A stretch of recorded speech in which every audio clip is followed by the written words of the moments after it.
our main three platforms are things we want to do. We want to restore funding from the state to the university system, which at UNH would affect our, be increase in our budget, which would hopefully see a large, we'd push for a large restoration in the financial aid budget, especially to help students. And in exchange for that, the university trustee system has proposed a 2-year freeze of in-state tuition.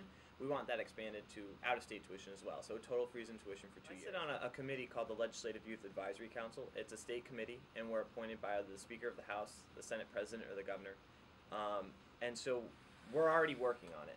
However, there are limitations to what we can do as a council because we're still relatively new. And so, when we go to the State House and we talk to people, they think we're kind of going independently. We might be called a council member, but they kind of, view us with a little bit of hesitation because we haven't proven ourselves.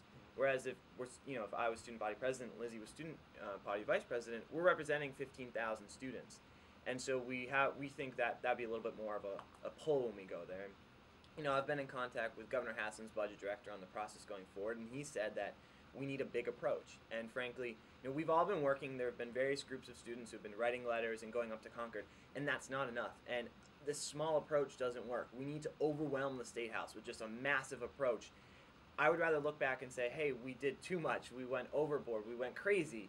But we still got, what we wanted to achieve. We got the funding restored. Then, looking back and saying, oh, I wish we had done that. And so, we want to energize students, parents, alumni, and faculty to write letters, call, email, fax, and go up in Concord. But we also want to do that at the other schools in the university system and really just bombard the State House so much that, these guys are on notice saying that this is an important issue to us and we want it done.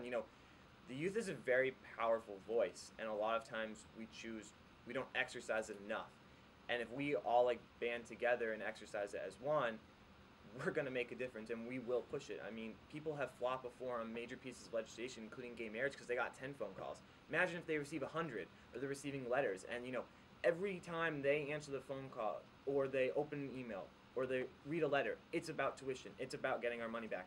They're going to realize that this is an important thing, and I think that's going to help our position when we go to have a vote.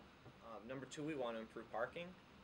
I've already done this a little bit. We expanded free parking hours. We want to, continue with smart and easy steps to improve parking in the short term, and then the long term work towards more of a better solution to parking here at UNH. Looking at expansions of certain lots, and also getting rid of the winter parking ban because it just doesn't work. There are a lot of pretty smart solutions that we can work on, like renegotiating the winter parking ban here at UNH.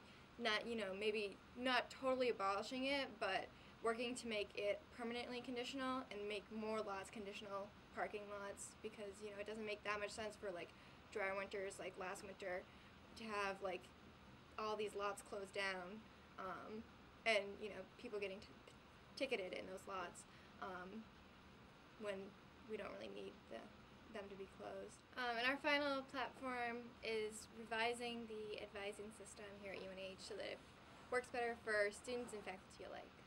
One of the consistent complaints that I've heard in my 3 years at UNH is that the advising system is horrible. Well, not consistent, but very across the board. There have been a lot of complaints I've heard about the advising system. And it varies from department to department. Like Steve's in the geography department, he has a really good advising advisor and advising system there. But I'm in the political science department and it is not good. So I want to create more consistency across different departments, and a very simple way to do that is just to create a handbook for professors and just be look, here are the requirements for gen eds or discovery requirements, here are the requirements for your major, and it's just a very simple and cohesive guideline for different professors about different types of majors and that kind of thing, so that faculty advisors can understand what they're supposed to be doing, because a lot of faculty advisors just aren't really giving any guidance about what the different standards are, and so how can they accurately help students if they don't have guidance themselves?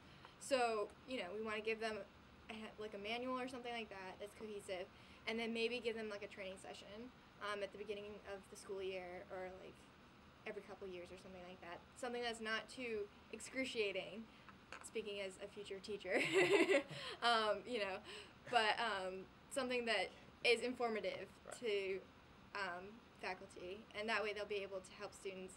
And if they have a manual and they're able to help students, students can look at it themselves too and help themselves. The biggest thing of why we're running is, there's a quote from an Australian Prime Minister, and he said, "I don't know if I'll be in this position for a long or a short time. That's for others to decide. But what I do know of is that I have no intention of being here for the sake of just being here. Together with my colleagues, it's my intention to make a difference." We're going to make a difference, and we have that experience. We have the experience required. We think, we're facing massive issues at the state level that need state experience. We have that.